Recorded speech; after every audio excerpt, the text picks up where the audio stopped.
කෘත්‍යාධිකාරී මණ්ඩලයට එක්සත් ජාතික පක්ෂයේ නායක ප්‍රධාන නායක රනිල් වික්‍රමසිංහ මහතාගේ ප්‍රධානත්වයෙන් ජයවර්ධනපුර කෝට්ටේ පැවතිච්ච පක්ෂ මූලස්ථානයේ ඊයේ සවස පැවතිච්ච රැස්වීමේ තාමික තීරණය කළේ හම්බන්තොට දිස්ත්‍රික් පාර්ලිමේන්තු මන්ත්‍රී සජිත් ප්‍රේමදාස මහතා එක්සත් ජාතික පක්ෂයේ නියෝජ්‍ය නායක ධුරය සඳහා යෝජනා කරන බව එක්සත් ජාතික පක්ෂ නායක රනිල් වික්‍රමසිංහ මහතා බදුල්ලේ පස්සර පැවති ජනතාමුවේදී කියා සිටියා. ඒ අනුව 68 වන සංවත්සර උළේදී ජනතාවට දුන් ප්‍රතිඥාව ඉටු කරමින් තමයි සජිත් ප්‍රේමදාස මහතාගේ නම නියෝජ්‍ය නායක ධුරය සඳහා යෝජනා කරේ. කෘත්‍යාධිකාරී මණ්ඩල සභිකයෝ සියලු දෙනාගේ යෝජනාව ඒකමතිකව සම්මත කරනු ලැබුවේ. මෙහිදී තමයි එක්සත් ජාතික පක්ෂයේ කෘත්‍යාධිකාරී මණ්ඩලය විසින් නියෝජ්‍ය මහලේකම් ධුරයට කුරුණෑගල දිස්ත්‍රික් පාර්ලිමේන්තු මන්ත්‍රී අකිල විරාජ් කාර්යවසම් මහතා සුදුසුයයි ඒ අවස්ථාවේදී යෝජනා කරනු ලැබුවේ.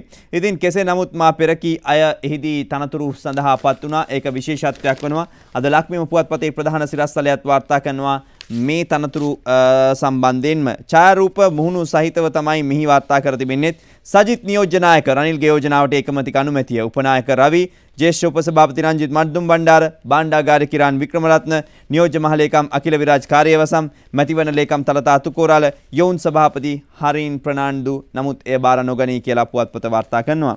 ඉතින් කෙසේ නමුත් එක්සත් ජාතික පක්ෂ එක්සත් නායකත්ව මණ්ඩලයේ සභාපති දේශබන්දු කරු ජයසූරිය මහතා කිව්වා එක්සත් ජාතික පක්ෂයේ සමගිය සහ විජයග්‍රහණය වෙනුවෙන් ඕනෑම අවස්ථාවක සිය තනතුරු වලින් ඉල්ලාස්වීමට සූදානම් කියලා. රනිල් වික්‍රමසිංහ මහතා නායකයා ලෙස පක්ෂය වෙනුවෙන් ගන්නා ඕනෑම තීන්දුවකට එකඟයි කියලායි ඔහු ප්‍රකාශ කොට තිබෙන්නේ. එක්සත් ජාතික පක්ෂයේ මහලේකම් 37 නායක මහතා අදහස් දක්වමින් කියලා තියෙන එක්සත් ජාතික පක්ෂයේ සමගිය වෙනුවෙන් සජිත් ප්‍රේමදාස මහතා ඇතුළු සියලු පාර්ශවයන් එකට ඒකරාශී කිරීමට තමයි මාස ගණනාවක් මුළුල්ලේ අප කැප වුණා. ඒ අනුව ඒ වෙනුවෙන් වෙන වෙන පාර්ශව ගණනාවක් සමග දීර්ඝව සාකච්ඡා කළා. රටේ මාධ්‍ය ආයතන දෙකක ප්‍රධානීන් සමග සාකච්ඡා කරා කියලා ලංකාදීප පුවත්පත කියනවා මේ වෙනුවෙන්. ඒ හේතුවෙන් Tamanට විවිධ අභූත අසත්‍ය චෝදනා එල්ල කළා. ඌව පළාත් සභා මැතිවරණයේදී එක්සත් ජාතික පක්ෂයේ විශාල ජයග්‍රහණයක් ලැබුවේ හරින් ප්‍රනාන්දු මහත්මයා අභියෝග බාරගත්ත නිසා කියලා 37 නායක මහතා ප්‍රකාශ කළා තියෙනවා. අද දවසේ ලංකාදීප පුවත්පතේ සිරස්තලයේ වාර්තා කරන්නේ එහෙමයි. ඉතින් මාධ්‍ය ලොකු බලවේගයක් වෙලාද එතරම්ට පක්ෂවල නායකයෝ පත් කරන්න පක්ෂවල නායකයෝ ගෙදර යවන තත්ත්වෙට අද දවසේ අද පුවත්පතේ ප්‍රධාන සිරස්තලය එජාපේ නියෝජ්‍ය නායකයා සජිත් ඉන් පසු මා පෙර සඳහන් කළ ඡායාරූප වාර්තා කරනවා. නමුත් කරලියෙන් පිටත කතා බහට ලක් වුණේ සජිත් ප්‍රේමදාස මහතා සහ රවි කරුණානායක මහතා ඊතරම් හිත නොහොඳ බවයි. ඒ අනුව ඔවුන් දෙදෙනා ඔවුන්ට ඊතරම් කැමැත්තක් නොදක්වන බව පෙන්눔 කර තිබුණා.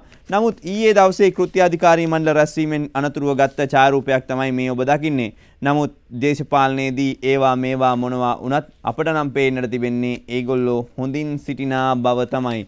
ඉතින් ඒ අනුව අපි හිතන ප්‍රශ්න එහෙ නෑ වගේ.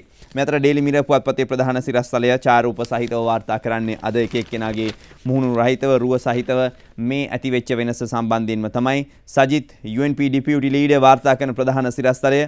ඒ අනුව මේ ඇතිවන වෙනස්කම් ඇති කළ යුතු වෙනස්කම් සම්බන්ධයෙන් ඇතිවෙච්ච කතාබහ ඊයේ දවසේදී පක්ෂය තුල ඇතිවෙච්ච කතාබහ අද ඩේලි මිරර් වාර්තා කරනවා. වගේම සිලොන් ටුඩේ පුවත්පතේ ප්‍රධාන සිරස්තලය වාර්තා කරන්නේත් එයයි. එකම සිරස්තලයක් තමයි ජාතික පුවත්පත් ගණනාවක අද ප්‍රධාන සිරස්තල විදියට වාර්තා කරන්නේ. ඉතින් රටේ ප්‍රධාන පක්ෂයක නායකත්වයේ සිදුව තිබෙන නායකත්වය එහෙම නැත්නම් තනතුරු වල සිදුව තිබෙන වෙනස සම්බන්ධයෙන් පුවත්පත් කියා තිබෙනවා. රිවිර කියන්නේ ජාපේ තනතුරු 6ක වෙනසක් සිදු වුණා කියලයි. ඒ අනුව තනතුරු 6 වෙනස කොහොමද කියලා ඔවුන් පෙන්වා දී තිබෙනවා. සෑම පුවත්පතක්ම වැඩි ඉඩකඩක් ලබා දී තිබෙනවා. වැඩි ඉඩකඩක් කියන්නේ ඉතා විශාල ඉඩක් ලබා දීලා තිනවා. ඒ අනුව මේ සඳහා වූ වෙනසට කෘත්‍යාධිකාරී මණ්ඩල රැස්වීම හවස 4:30ට පැවැත්වුණේ. ඉතින් කෙසේ නමුත් හරින් ප්‍රනාන්දු මහත්මයා ඇතුළු ඌවේ ජයග්‍රහණයට ප්‍රණාමය දක්වමින් විශාල කේක් ගෙඩියක් කපනු දක්නට ලැබුණා. අද ඡායාරූපයේ දක්වා තිබෙන්නේ ඒ වෙනස සම්බන්ධයෙන්. ඒ අනුව ලබාගත්තු ජයග්‍රහණයත් එක්ක ඒ සතුට සැමරීම සඳහා කේක් එකක් කපන ආකාරය. ඒ අනුව හරින් සිරිකොතේදී කේක් කපමින් කියලා අද ලක්බිම පුවත්පතේ ඡායාරූපය වාර්තා කරන මේ අවස්ථාවට විශාල පිරිසක් සම්බන්ධ වෙලා සිටි බව වැඩිදුරටත් පුවත්පත් වාර්තා කරනවා. දී අයිලන්ඩ් පුවත්පතේ සිරස්තලය වාර්තා කරෙත් අද මේ සම්බන්ධයෙන්ම තොරතුරු තමයි ඒ පක්ෂයේ තිබෙන වෙනස. ඒ අනුව පක්ෂයේ අලුත් වෙනස සම්බන්ධයෙන් අලුත් ගමනක් යාමට පක්ෂය තිබෙන සූදානම සම්බන්ධයෙන් අද දවසේ වාර්තා කරනවා. මේ දවසේ මේ ප්‍රධාන සිරස්තල වාර්තාව මේ අතර ඩේලි FT පුවත්පත වාර්තා කරන්නේත් අර මම්බෝ ජම්බෝ කියලා ඉවර වෙලා ඒ අනුව එක්සත් ජාතික පක්ෂය ඇතිව තිබෙන වෙනස සම්බන්ධයෙන්. ඉතින් කෙසේ නමුත් අපි දන්නේ දැන් අලුත් වෙනසත් එක්ක එහෙමනම් එක්සත් ජාතික පක්ෂයට අලුත් ගමනක් යන්නට පුළුවන් වේවි කියලා.